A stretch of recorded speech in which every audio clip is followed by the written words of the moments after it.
So will this work? Oh, it does work now. Look, the technology is working. Okay, I'll begin then. Thanks for coming, everybody, and thanks for logging on, friends at home.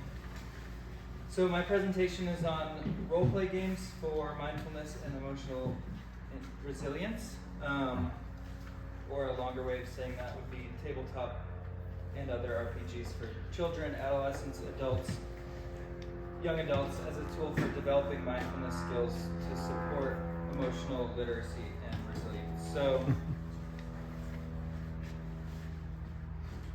what does that all mean? Let's just start with this kind of quote. So mindfulness techniques represent a group of complementary treatments that are beneficial for children presenting with a range of behavioral, emotional, and somatic symptoms, as mindfulness instruction supports a positive change in the relationship to one's experiences. So basically, mindfulness can be helpful for a lot of things. And that's boring. And mindfulness can be very boring. And role-play games are fun. So combining the two is essentially a buy-in for kids, because as a lot of us know, you can't really get kids to do stuff that they don't want to do. But you also want to help kids, right? Well, I want to help kids, and I think a lot of us in this room want to help kids and teens and young adults. And so this is a way that we can sort of put some vegetables in the smoothie. So imaginative fantasy games like D&D provide the additional benefit of allowing players to experience social interactions that go beyond their normal range of experiences. So most kids don't get to fight a dragon, right? But they might have experiences in their life that feel like fighting a dragon. And those experiences in real life might be really locked away or inaccessible or traumatic. And so accessing some of these adjacent feelings through play can be a really useful tool. And the reason I said can be is because this is kind of a growing field. So there's not a ton of research. Actually, my supervisor, Richard Stubbs, who may or may not be on the Zoom today, put together a great article that kind of did a bit of a review on some of these things. And basically, we just need to do more research to really draw the connections.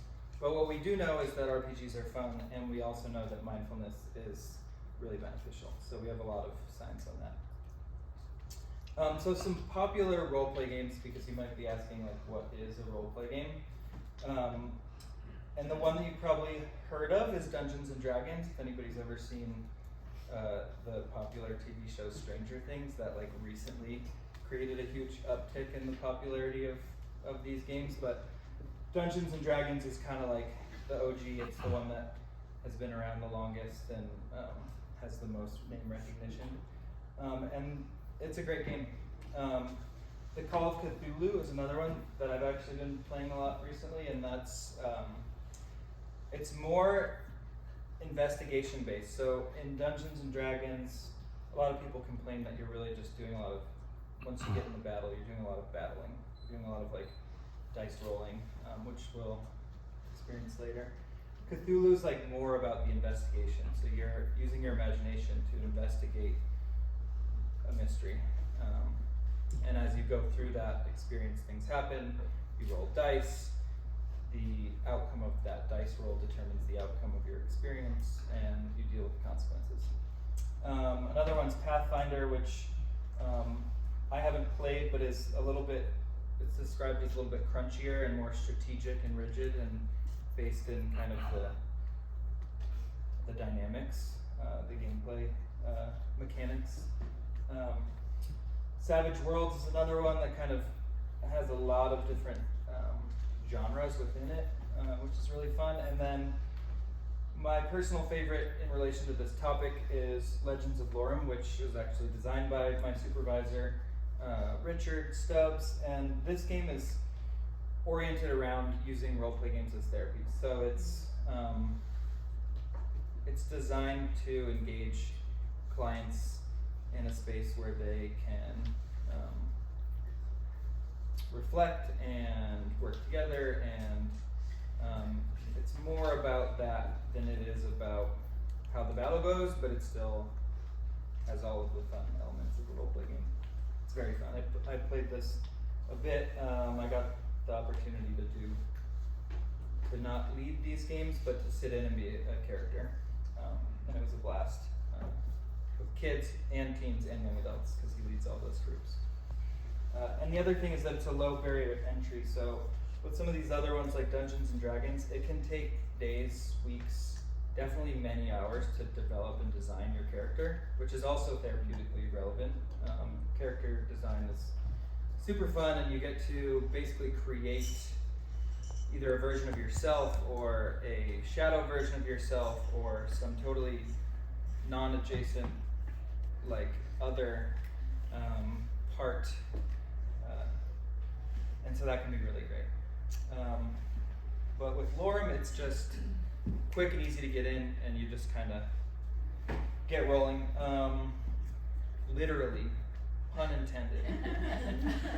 So this is from Legends of Lorem, and so what sets this game apart, and I'm not going to talk a ton about Lorem, but I just love this, is that in the game, you basically have these 4 quadrants: clout, wit, grit, and knack. So as players move through the game, if they demonstrate any of these qualities, they get a token, which they can then later use to develop their character. So the whole character development in this game is based on basically merit points.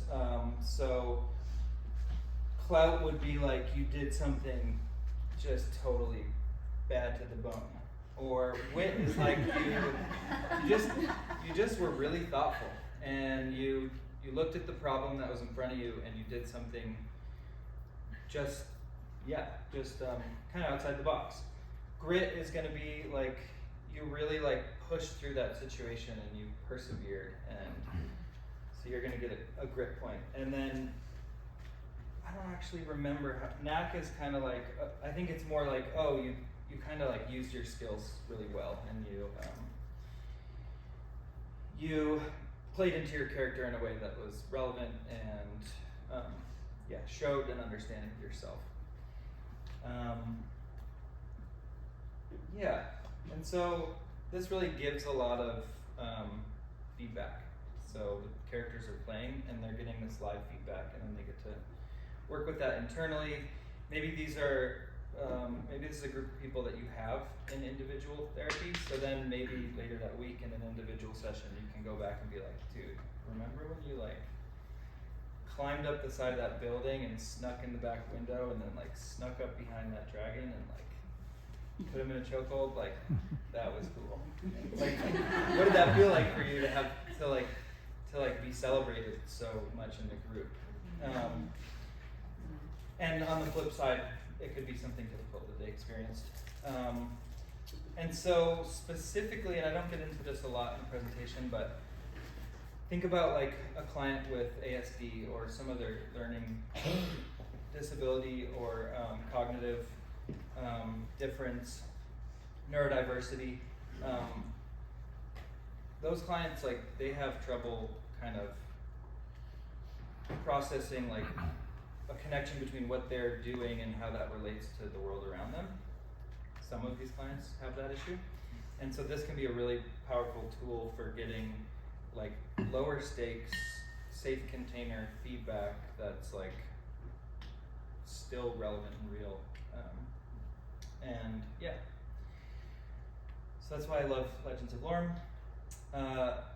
And you can get trained in this. So in Brady's presentation, somebody asked about like, I think somebody asked about do you need further training? Maybe that was a different presentation. But you can just kind of do this. Richard runs a training through his website, Roleplay and Grow, that trains you in Legends of Lorem, but you could learn any of these game mechanics and then kind of apply it to therapy as you see relevant, safe, and fit. But this one in particular, there is training available for therapeutically, which is cool. So mindfulness has been broadly theorized to improve self-regulation of emotions, behavior, cognitive processes, emerging from increased acceptance and self-awareness, such as noticing unpleasant emotions and distress as experiences that can be accepted rather than impulsively reacted to, ruminated over, or chronically avoided. So that can be pretty difficult to do in real life. I think a lot of us can probably resonate with the notion that like mindfulness doesn't just kind of appear overnight. I personally was introduced to the concept in 2009 when my girlfriend at the time her mom gave me a book, Thich Nhat Hanh, The Miracle of Mindfulness. And it's not really been until the last 3 years that I've really dove back in, that I've noticed those seeds that were planted back then really like sprouting and growing and being pretty productive in my life. And maybe even not until like this month that I've been like, oh, I'm actually like doing pretty good with my mindfulness practice. So it takes time. And this isn't a fast track, but it's a bit more of an intensive for clients and humans in general, whether you're in therapy or just playing role play games as a human being, to like really just notice like, oh, I acted this way or that way in the game the other day, and I liked it or I didn't, or I want to do this better next time, or that better next time, or this differently, or yeah, I loved what I did in that moment. Because when we have those reflections in our real life, it can be a little bit higher stakes. Like, oh, I said this weird thing at that party last night, and now I think all my friends are going to be thinking about what I said. You know, like, life can be scary to navigate, and so this is a little bit more contained of a container to become mindful in. Everybody with me still? Makes sense? Cool. So yeah, just this concept of like, you can't really force kids to be mindful, and you definitely can't force a dragon to drink the water or to become mindful, but you can play, and like we've heard a couple times this week, like play is like our original language. So yeah, and I just want to shout out to like Robin's presentation. I feel like I really took in deeply this notion that like slow and steady is the way with kids. We don't want to force these notions onto them. We just want to create a space where they can choose them if they want to. They can, oh, I like that. And like, it's that saying about teaching a man to fish. Like, we've all heard that saying, I'm sure. Like, you can give a man a fish, or you can teach a man to fish. He can eat for a lifetime. It's the same thing. Like, if somebody learns this way, and if they learn it on their own and they choose it, it's really gonna last longer and go deeper. So we touched on this a little bit the other day, but I'll break it down a little bit further. So first we have the player. So that's me. I'm Andrew, and I'm a player in this. Today you'll probably see me as a DM or a GM, game master. And then there's my character, who is a unicorn. Yeah, you are. So I am Andrew, but my character is Miss Unicorny. That's her name. So you can be whatever gender or race or ethnicity or fantasy species that you want in these games, which I think there's a little catching up to do in terms of like ethics and that type of stuff in some of the more traditional ones, but when held in a skillful way, I think it can be cool to explore like being a totally different version of yourself. So Brady talked about this a little bit. Character bleed. So this is the phenomenon where a player's emotions, thoughts, or experiences in real life begin to influence or bleed into their in-game character, or vice versa. So, Miss Unicorny, I'm like, I don't have wings, but I just fly because I'm magical. So I'm like flying around, and I like fly into a mountain and break my corn, I think is what you would call it. And it means that I'm not going to actually be able to help my group get through this battle, because I need to go to the sacred stream that's 100 miles away. I need to fly there while the rest of my group, my party, fights all of these goblins.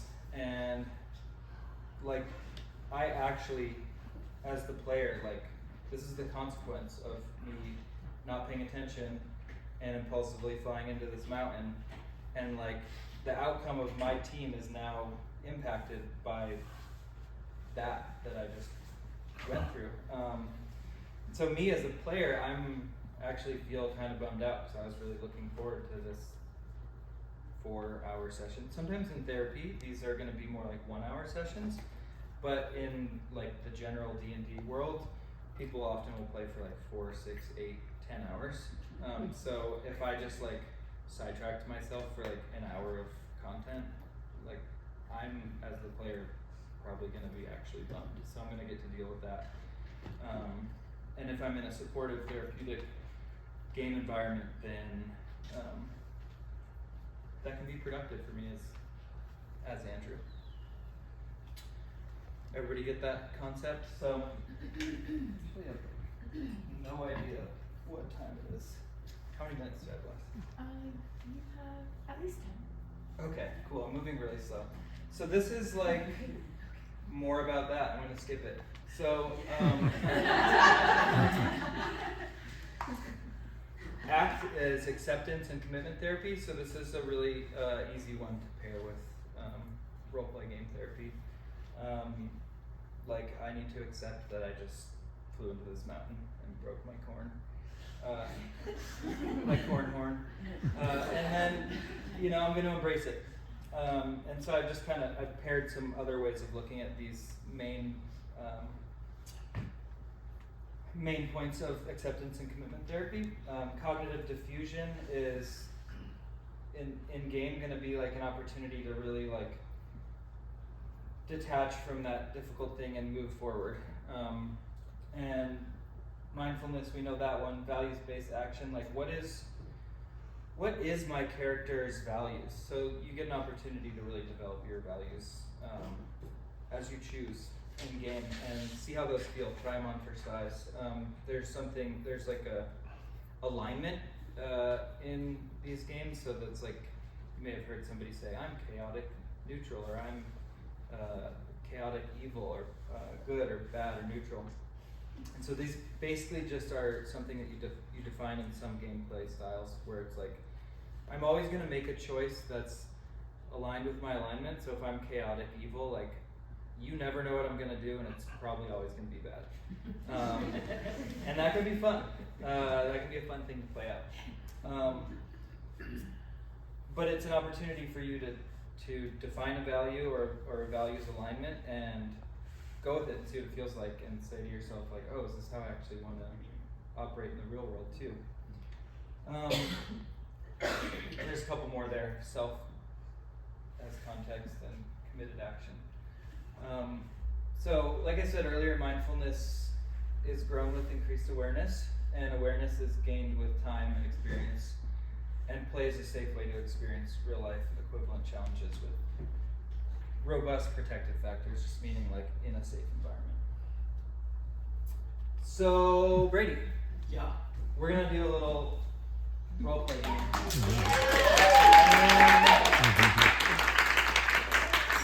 I don't know which one that is, but that's one of the Brady bunch.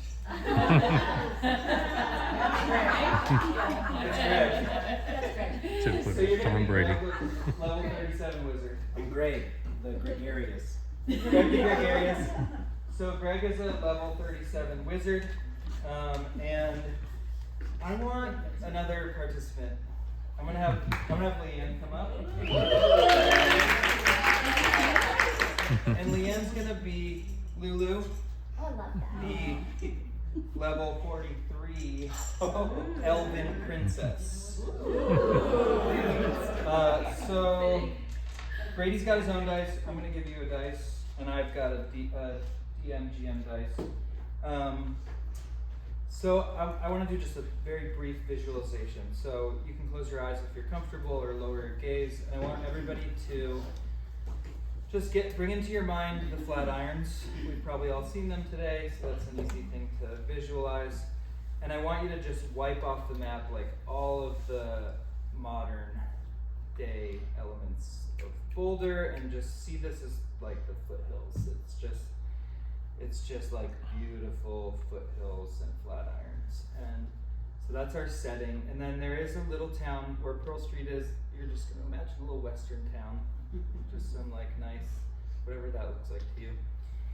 And I want you to just see the beautiful clouds and blue sky, and that's where we are set. And Lulu and Greg the gregarious are just strolling. So now you can either stay in your visualization, or you can re-enter the room. But just to set the setting, I just wanted to kind of let everybody know where we are.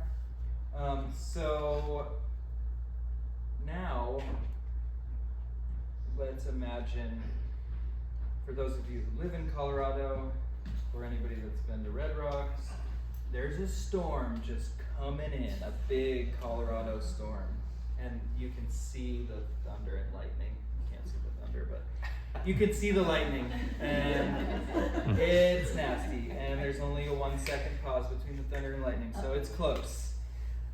And out of the clouds is a giant dragon flying towards us. Okay? So, I'm gonna roll. You guys don't know why, but I just rolled a 19. That's bad for these guys. Yeah. So this dragon is coming in hot, and it swoops down, and it blows some fire right at Lulu, and it hits you right in the arm. Well, it's coming at your arm. I want you to roll. Okay, you got an 11, so you succeeded. I'm not actually using actual game mechanics, I'm making them up right now for the purpose of this demonstration, but I'm going to do an opposing roll actually. So if I get higher than an 11, I'm going to succeed. If I get lower, then you're going to succeed. I got a 4. So what do you want to do here? So the dragon misses. So how does that look? Describe what you do. I jump really high out of the way, and then I shoot him with a bow and arrow. Okay, so you're gonna attempt to shoot him with a bow and arrow. Okay, so she jumps, and now roll for that shot. And you got a 15. So she pulls back her arrow, she releases, and it hits him right in the dragon's shoulder. Good job. Oh, yeah. And I'm gonna give you a Lorem grit for that, because that was bad to the bone. Not yet, but maybe. Okay, so this dragon's coming back around. The lightning is just persisting, and now he swoops at Brady. At Greg, the gregarious. And again, it's a 19. Like the fire's coming right at Greg the gregarious. Oh. And it's a 9. So I'm gonna say that 19 was actually the opposing roll. So the fire just cooks Greg's leg.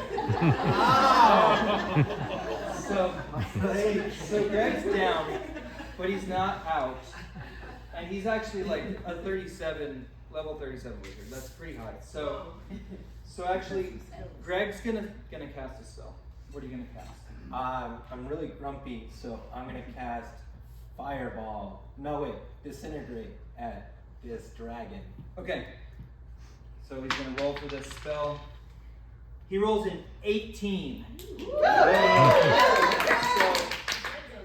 I'm gonna try to dodge this. So I'm playing the NPC. You've probably heard that phrase before, NPC, which means non-player character. So anybody that's not a player character is played by the DM or the GM. I got a 16. That's lower than 18. Disintegrate hits. And now you're gonna roll a damage dice. And that was a pretty bad with the bone one, so we're gonna roll all 4 dice. 10d6 plus 40. So we got 9, 10, 11, 12 damage.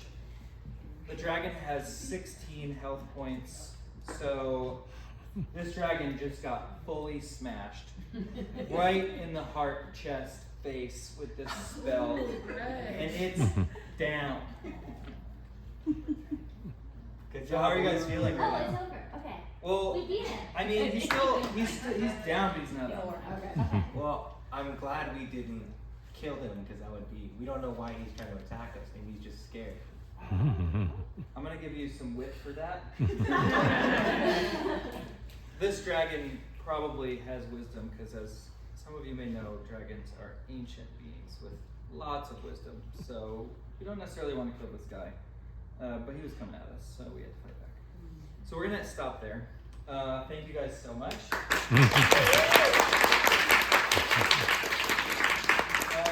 How much time do I have left?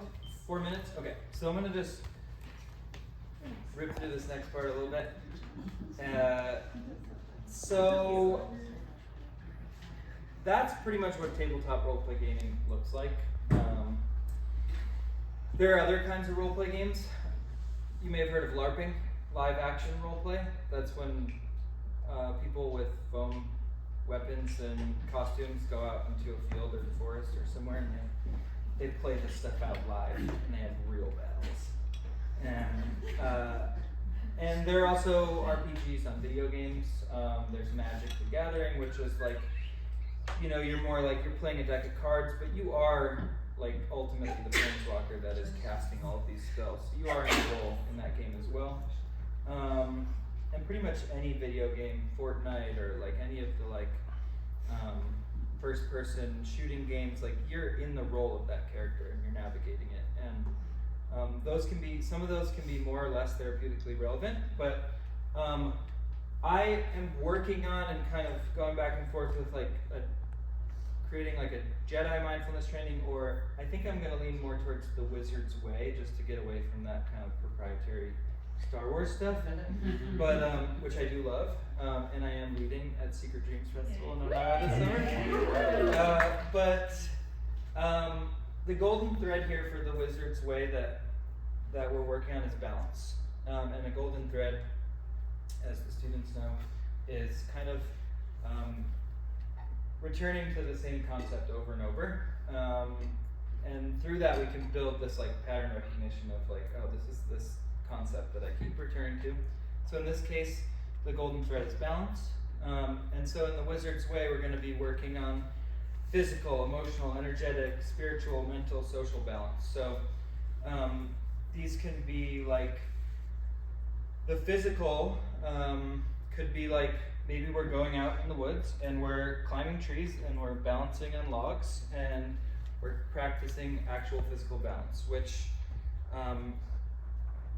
cognitively can be, there's a bunch of different practices. One of them, that is the one that I always think of, as bilateral stimulation. So when you stimulate both sides of the brain, if I like take my right hand and tap my left shoulder and do that in all the different ways, that actually like links the two hemispheres of the brain and can create more focus and emotional balance. It's a good ADHD regulation tool. Is this still on if it's dark? I would imagine so. Okay. I hope so.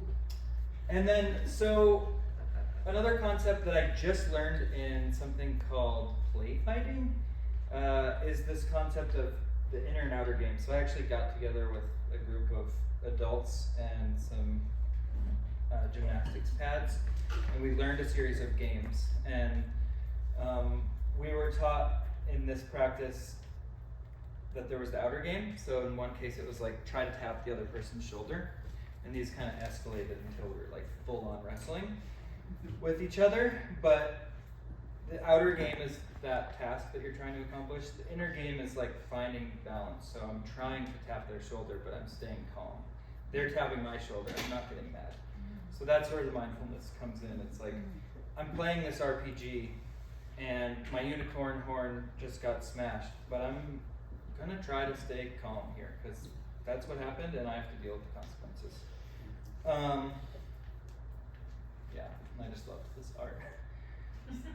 So, yeah, life is full of difficulties that we all must face, and RPGs provide a safe and fun way to develop life-changing emotional resiliency skills that can translate to support many of the things that our clients face.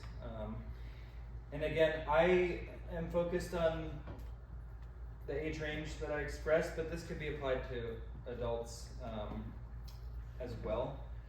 And yeah, just to end with a quote, all good things in all good time. So like, we don't want to expect big results fast. We want to just move slowly and watch as these seeds that we're planting may or may not water. All seedlings don't grow. Some of them die and some of them grow. So yeah, with acceptance, we just move through the process. So yeah, it turns out mindfulness is fun.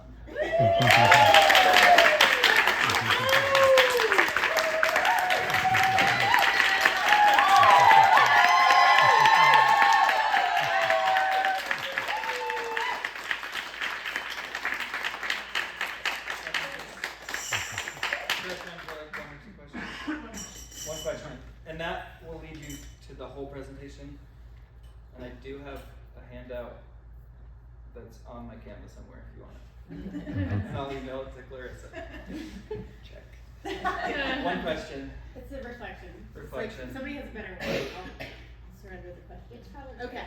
I just love what you were saying about just at the end there of like, we plant the seeds and they don't all grow, but there's also this like unknowing of like, you've planted the seeds, somebody gave you a book and it took you all this time for that book to like fully root inside of you and now like be blossoming out into an offering. And just that same principle of like when we're offering things, especially to young people, we don't always know how they're gonna hit, like where they're gonna take hold in their body and how much time under that soil it's gonna like be rooting. And yeah, I just love that metaphor. Yeah, and I'm sure that none of my teachers and guides and mentors and camp counselors along the way like have any idea like who I am anymore or what I'm doing.